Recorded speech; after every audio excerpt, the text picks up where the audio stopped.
नमस्कार दोस्तों, मैं शिवानी स्वागत करती हूँ मेरी यूट्यूब चैनल में। आज मैं आप सबके लिए लेकर आई हूँ एक कहानी। तो चलिए स्टार्ट करते हैं आज की कहानी। बेटा, तू अभी तक तैयार नहीं हुआ? क्या सोच रहा है? चल जल्दी से तैयार हो जा, देर हो रही है। इतना कहकर माँ चली गई। सब घरवाले कितना खुश थे आज उसकी सगाई के दिन कि उनका बेटा एक नई जिंदगी की शुरुआत करने जा रहा है। पर ना जाने वो कौन सी दुनिया में खोया था, उसके अंदर किस बात की उथल पुथल चल रही थी, ये बस वो ही जानता था। तभी मोबाइल की घंटी बजी और वो तेजी से मोबाइल की ओर दौड़ा। जैसे ही फोन उठाया, उधर से एक मधुर आवाज़ कानों में पड़ी, जैसे उसे उसी का इंतजार हो। उसकी उत्सुकता देखकर ऐसा लग रहा था जैसे बरसों से तड़पते रेगिस्तान में बारिश की एक बूंद गिर गई हो। शायद ये सृष्टि का ही फोन था जो उसके खिले हुए चेहरे को देखकर लग रहा था। सृष्टि वही औरत है जिसे वो प्यार करता है। एक अजीब सा रिश्ता था दोनों के बीच, जो समाज के हिसाब से कभी मेल नहीं खाता। पर कहते हैं ना कि मोहब्बत की कोई उम्र नहीं होती, कोई सीमा नहीं। जिसे दिल चुन ले ये उसी का हो जाता है। दिल ये बात कभी नहीं सोचता कि समाज क्या सोचता है। दिल के रिश्ते बनते हैं तो पल में बन जाते हैं, वरना उम्र बीत जाने पर भी दिल किसी को अपनाता नहीं। सृष्टि और उसका रिश्ता काफ़ी पुराना है, पर प्यार आज भी उतना ही गहरा है। आज से करीब 3 साल पहले दोनों एक सोशल वेबसाइट के जरिए एक दूसरे को मिले थे, दोस्त बने और तब से एक दूसरे के हमसफ़र बन गए। ऐसा नहीं था कि वो अकेली थी, शादीशुदा और 3 बच्चों की माँ थी।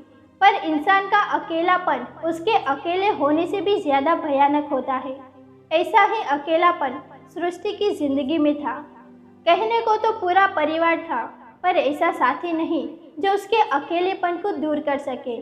क्योंकि हमारे समाज में औरत की इच्छा, ख्वाहिश और दर्द कोई मायने नहीं रखता। उसका काम सिर्फ मर्द को खुश करना होता है।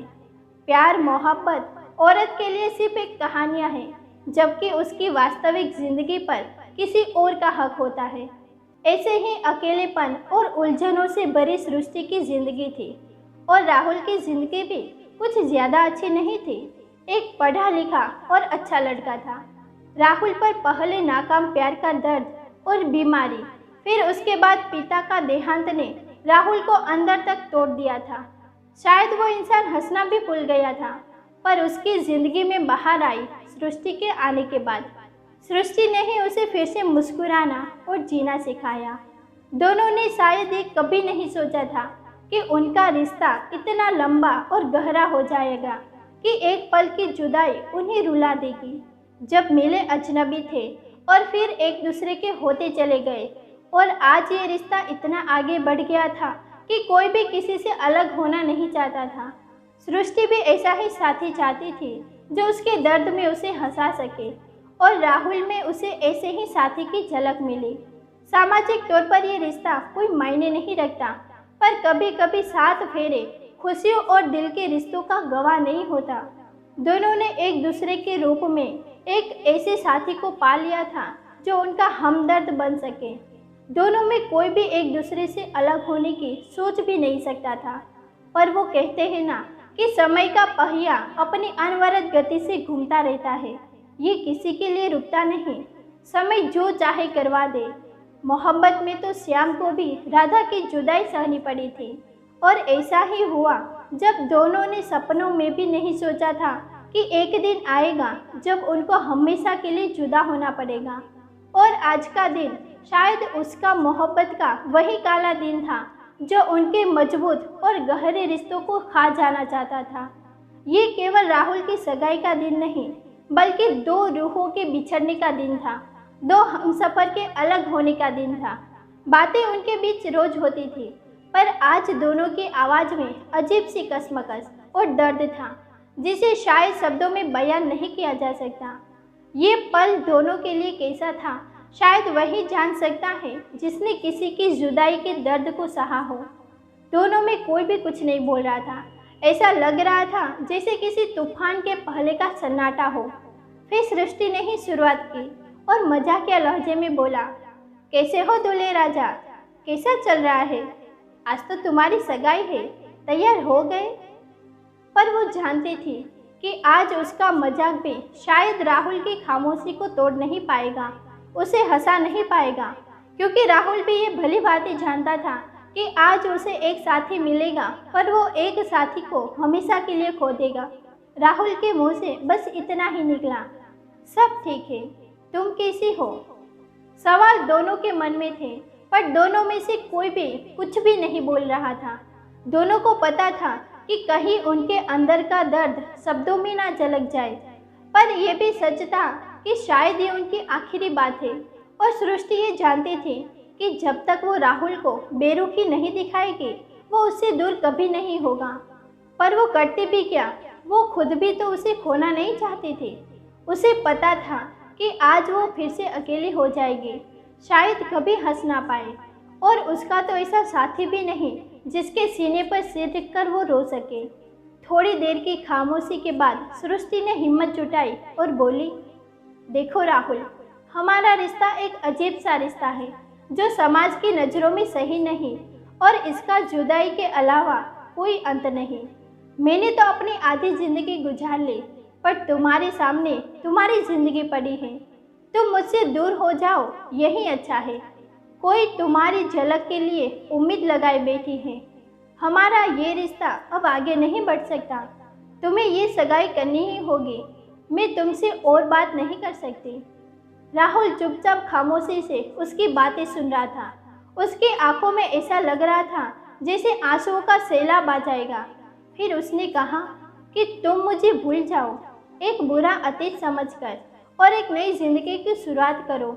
मैं नहीं चाहती कि मेरी वजह से कभी तुम्हारी हंसी खेलती जिंदगी में कोई समस्या आए। इसीलिए बेहतर होगा हम अलग हो जाए, क्योंकि दुनिया की कोई भी औरत अपने पति का बंटवारा नहीं कर सकती। अगर हमारी किस्मत में मिलना लिखा होगा तो अगले जन्म जरूर मिलेंगे।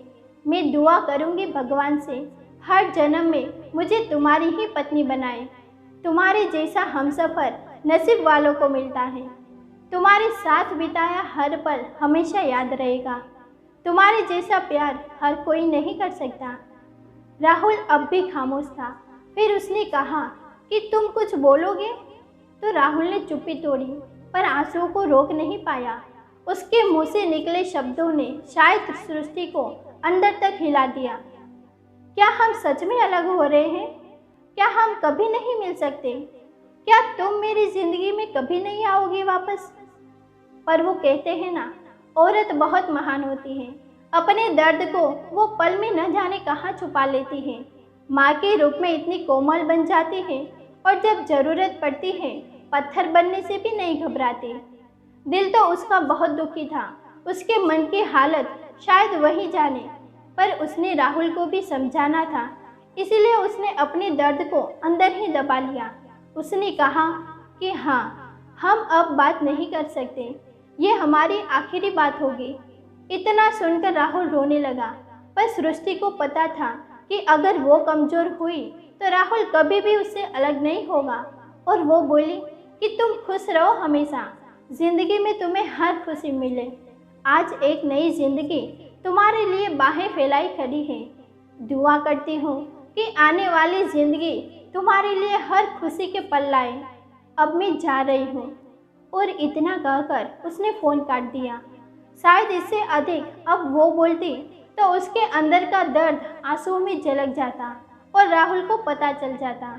राहुल ने फ़ोन को बिस्तर पर फेंक दिया और वहीं ज़मीन पर बैठकर रोने लगा। मुझे नहीं पता वो कब से रो रहा था, पर जब मैं अंदर गया वो रो रहा था। फिर मैंने उसे कारण पूछा तो उसने कुछ नहीं बोला, और आंसू पोंछते हुए मेरा हाथ पकड़कर डगमगाते कदमों से कमरे के दरवाजे की ओर चल दिया। शायद यही किस्मत की मर्जी थी, जिसने एक नई कहानी शुरू करने के लिए एक बनी बनाई कहानी को ख़त्म कर दिया। दोस्तों, कहानी अगर पसंद आई हो तो वीडियो को लाइक करें, शेयर करें और चैनल को सब्सक्राइब करना ना भूलें। Thank you.